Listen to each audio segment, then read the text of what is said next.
दें कि रायपुर झालापाटन के दौरे पर आज पूर्व मुख्यमंत्री वसुंधरा राजे रहने वाली हैं। पूर्व सीएम वसुंधरा राजे बीजेपी कार्यकर्ताओं से मुलाकात करेंगी। सरस डेयरी और गायत्री मंदिर जाने का भी कार्यक्रम प्रस्तावित है पूर्व मुख्यमंत्री वसुंधरा राजे का। उसके बाद देर शाम डाक बंगले में अधिकारियों के साथ बैठक करेंगी। सांसद दुष्यंत सिंह समेत कई भाजपा के नेता मौजूद रहेंगे। तो बड़ी खबर आपको बता रहे हैं, झालावाड़ में आज पूर्व मुख्यमंत्री वसुंधरा राजे का दौरा होने वाला है, जहां तमाम कार्यक्रम प्रस्तावित है। देर शाम जहां डाक बंगले में अधिकारियों के साथ बैठक करेंगी, तो वहीं आपको यह भी बता दें कि सरस डेयरी और गायत्री मंदिर जाने का भी कार्यक्रम है। कार्यकर्ताओं से मुलाकात करेंगी पूर्व मुख्यमंत्री वसुंधरा राजे।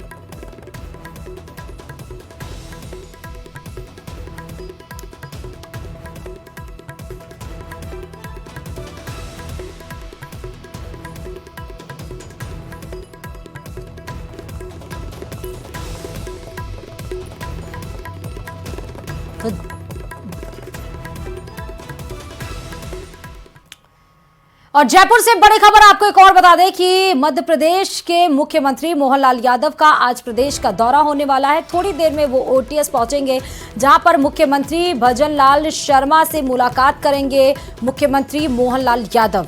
और भजनलाल शर्मा के साथ ये शिष्टाचार की मुलाकात बताई जा रही है। थोड़ी देर में ही मध्य प्रदेश के मुख्यमंत्री मोहनलाल यादव राजस्थान के मुख्यमंत्री भजनलाल शर्मा से मिलेंगे।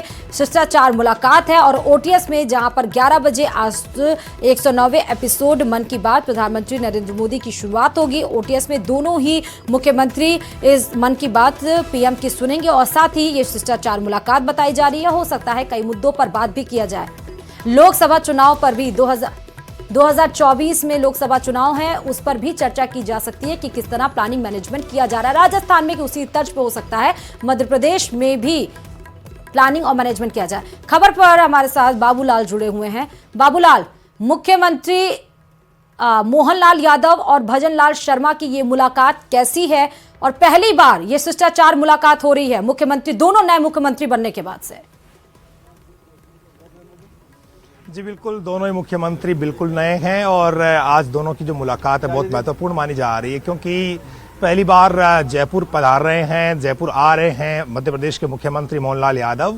तो उनका स्वागत करेंगे सीएम भजनलाल। और ये जो मुलाकात है इसके कई मायने निकाले जा रहे हैं। खास तौर से जो यादव वोट है राजस्थान का वो बीजेपी के साथ बना रहे, तो इसको लेकर के भी एक कोशिश है कि यादव समाज में एक मैसेज आए कि देखिएगा कि हमने मध्य प्रदेश में यादव समाज का जो है, यादव बिरादरी का जो है ना मुख्यमंत्री दिया है, इसलिए यादव समाज का अधिकांश वोट पार्टी खाते में आए। लेकिन सबसे बड़ी निगाह इस बात पर है कि ईआरसीपी को लेकर आज दोनों मुख्यमंत्री जब आपस में मिलेंगे तो क्या बात होगी, क्योंकि ईआरसीपी की परियोजना जो है उसमें हिस्सेदार बनेगा मध्य प्रदेश भी, क्योंकि पानी जो अधिकांश मध्य प्रदेश से बहकर राजस्थान में आएगा और फिर राजस्थान में उसको रोक करके और फिर ये प्रोजेक्ट बनना है। तो ऐसे में किस तरह से पानी राजस्थान को कितना मिले और मध्य प्रदेश को कितना पानी उसका हिस्सा मिलना चाहिए, तो उसको लेकर के अभी तक कोई एक राय नहीं बन पाई है। उसको लेकर अभी चर्चाओं का दौर शुरू हुआ है। एक बैठक केंद्र सरकार के स्तर पर दिल्ली में हो गई है, लेकिन अब आज दोनों मुख्यमंत्री जब आमने सामने जयपुर में बैठेंगे तो चर्चा जरूर होगी कि आखिर क्या समाधान निकाला जाए ताकि जल्दी से जल्दी ये प्रोजेक्ट धरातल पर उतर आए।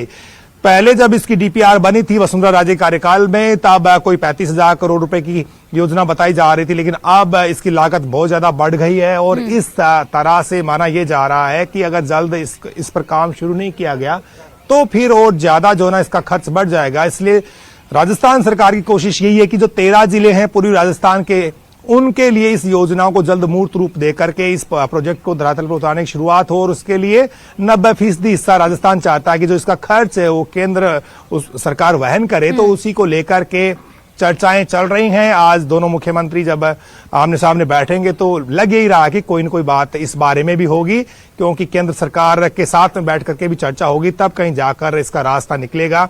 लेकिन मध्य प्रदेश की ओर से मोहनलाल यादव अपने प्रदेश के हितों का भी ध्यान रखना चाहते हैं, तो वो राजस्थान को सहयोग भी करना चाहते हैं, क्योंकि दोनों पड़ोसी राज्य हैं और दोनों के जो रिश्ते हैं वो बहुत ही अच्छे माने जाते हैं। दोनों पहली बार के मुख्यमंत्री हैं, तो दोनों यही चाहेंगे कि राजस्थान के हित भी प्रभावित ना हो और मध्य प्रदेश की जनता भी नाराज ना हो।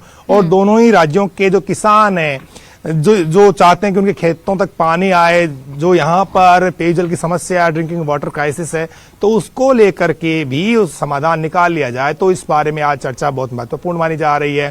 थोड़ी देर बाद में सीएम मोहनलाल यादव यहाँ पर पहुंचने वाले हैं और उसी दौरान जो है प्रधानमंत्री नरेंद्र मोदी के मन की बात का जो कार्यक्रम है वो भी चल रहा होगा। तो कुछ देर के लिए ईआरसीपी को लेकर जहां पर मध्य प्रदेश और राजस्थान में एमओयू भी साइन हो चुका है और महत्वपूर्ण है क्योंकि विपक्ष अब इसको लेकर लगातार हमलावर भी है कि ईआरसीपी खुद की योजना थी, जब हमारी सरकार थी तो इस पर बहुत तंज कसा जा रहा था, इसको जल्द से जल्द लागू किया जाए। लोकसभा चुनाव की दृष्टि से भी ये चर्चा अहम मानी जा सकती है। जी देखिए, बहुत बड़ा मुद्दा है। पिछले जो भी 1-2 चुनाव हुए हैं तो उसमें ईआरसीपी पर वोट मांगे हैं दोनों ही पार्टियों ने, और कांग्रेस की सरकार ने तो कोशिश भी की थी और बड़े बड़े जलसे भी कराए थे पूरी राजस्थान में। प्रियंका गांधी को बुलाया था, इसके अलावा मल्लिकार्जुन खड़गे को बुलाकर के कार्यक्रम उन्होंने कराया था, लेकिन पूरी राजस्थान की जनता का जो भरोसा था वो बीजेपी के साथ रहा। इसलिए इस बार जो है कांग्रेस पार्टी सत्ता से बाहर हो गई। इसलिए अब लोकसभा के चुनाव में इन जिलों की तमाम जो लोकसभा की सीटें हैं उनको बीजेपी जीतना चाहती है, अपनी जीत का सिलसिला बरकरार रखना चाहती है। इसलिए इस इलाके की जनता को वो भरोसा देना चाहती है कि हम देखिए आपके हितों की बहुत फिक्र कर रहे हैं और केंद्र के स्तर पर, राज्य के स्तर पर और मध्य प्रदेश सरकार से हमारा बराबर संपर्क बना हुआ है और इस दिशा में हमने कई कदम आगे बढ़ाए हैं। तो एक भरोसा भी पैदा करने की कोशिश की जा रही ताकि मतदाताओं के मन में कोई किसी तरह का संशय ना हो कि भजनलाल सरकार ईआरसीपी को लाने के लिए कोई काम नहीं कर रही है। वो काम करते दिखना चाहती है लोकसभा चुनाव तक, और तब तक कुछ न कुछ कागज पर दस्तावेजों में बाबूलाल तमाम जानकारी देने के लिए। तो शिष्टाचार मुलाकात है, ईआरसीपी अहम मुद्दा है, लोकसभा परिदृश्य से बहुत अहम मुलाकात है और साथ ही यादव वोट को साधने की भी कोशिश की जाएगी। अब खबरों में आगे बढ़ते हुए बताते चले कि प्रदेश में 15 फरवरी को सामूहिक सूर्य नमस्कार के आदेश पर सियासत गर्मा गई है। बीजेपी जहां इसे भारत की सांस्कृतिक परंपरा बता रही है तो वहीं कांग्रेस राज्य सरकार पर आरएसएस की योजना थोपने का आरोप लगा रही है। रिपोर्ट देखिए।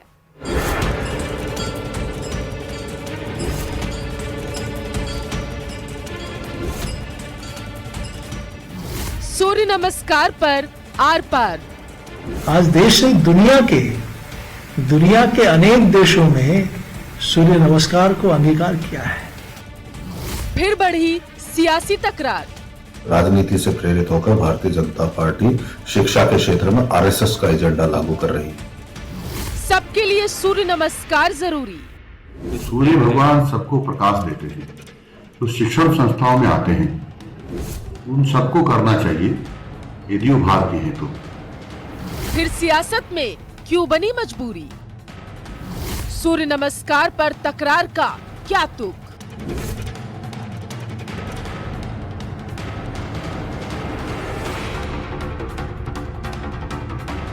भजनलाल सरकार अपने वादे को अमली जामा पहनाने में जुट गई है। छात्रों को शिक्षित करने के साथ ही संस्कारित करने में भी भिड़ चुकी है। नौनिहालों को देश की समृद्ध परंपरा से जोड़ने की कवायद इसी कोशिश का एक नतीजा है। सूर्य भगवान के बिना हमारा जीना असंभव है।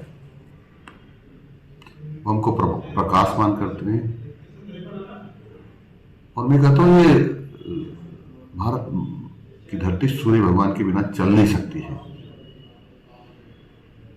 इसलिए हम जिस प्रकार से हम अन्य की पूजा करते, पहाड़ों की, पर्वतों की, नदियों की, पोखर हैं और अन्य की पूजा करते हैं, इसी प्रकार से हम सूर्य भगवान की भी आराधना करेंगे। इससे पहले कि कांग्रेस प्रदेश के शिक्षा मंत्री के बयान पर विरोध की रणनीति बनाती, मदन दिलावर के खिलाफ मुहिम चलाती, दिलावर ने कोटा की रामगंज मंडी में युवाओं को सूर्य नमस्कार किसी और के जरिए नहीं, खुद सूर्य नमस्कार करके युवाओं को दिखाया। सूर्य भगवान सबको प्रकाश देते हैं, तो शिक्षण संस्थाओं में आते हैं, उन सबको करना चाहिए यदि वो भारतीय हैं तो। और भारतीय नहीं है तो मना कर देंगे तो कोई दिक्कत नहीं, पता चल जाएगा कौन कौन भारतीय नहीं है। इतिहास हो, चाहे हमारी संस्कृति हो, हमारी परंपराएं हो, उनका संपूर्ण ज्ञान हो। इस नाते ये सब राजस्थान में हमारे विद्यालय में शुरू हुआ है, तो हम सब लोगों का इसका स्वागत करना चाहिए। आज देश से दुनिया के अनेक देशों में सूर्य नमस्कार को अंगीकार किया है। जाहिर है बीजेपी की कोशिश कांग्रेस को रास नहीं आ रही। कांग्रेस कह रही है कि सूबे की नई सरकार अंग्रेजी स्कूलों को बंद करने की बात करती है और स्कूलों को आरएसएस की पाठशाला बनाना चाहती है। योग और सूर्य नमस्कार को कांग्रेस शिक्षा का भगवाकरण बता रही है।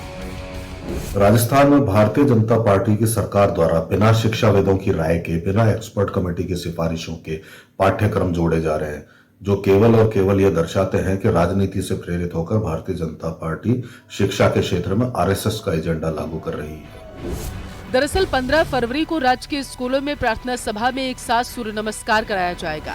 इसमें न केवल विद्यार्थी शामिल होंगे बल्कि शिक्षक और अभिभावकों को भी शामिल किया जाएगा। शिक्षा विभाग इस दिन सूर्य नमस्कार का वर्ल्ड रिकॉर्ड बनाने की तैयारी कर रहा है। इसके लिए स्कूलों को निर्देश जारी कर दिया गया। इसमें कहा गया है कि प्रार्थना सभा के दौरान सूर्य नमस्कार का अभ्यास कराया जाए। इसके लिए लड़की लड़कियों के अलग अलग अभ्यास की व्यवस्था करने का निर्देश दिया गया। आदेश में कहा गया है कि स्कूलों में कार्यरत शारीरिक शिक्षकों को सूर्य नमस्कार के जानकार दक्ष प्रशिक्षकों से प्रशिक्षण दिलाया जाएगा। बहरहाल सूर्य नमस्कार स्कूलों में नियमित करने को लेकर 15 फरवरी के बाद फैसला लिया जाएगा। तो कुल मिलाकर मकसद भले ही वर्ल्ड रिकॉर्ड बनाकर प्रदेश को गौरव दिलाना हो, लेकिन कांग्रेस इस प्रयास को भला कैसे स्वीकार करती, वो जानती है। विरोध के बयानों से ही कांग्रेस के कार्यकर्ता जूझने की संजीवनी प्राप्त करेंगे, जो लोकसभा चुनावों में आगे काम आएगा।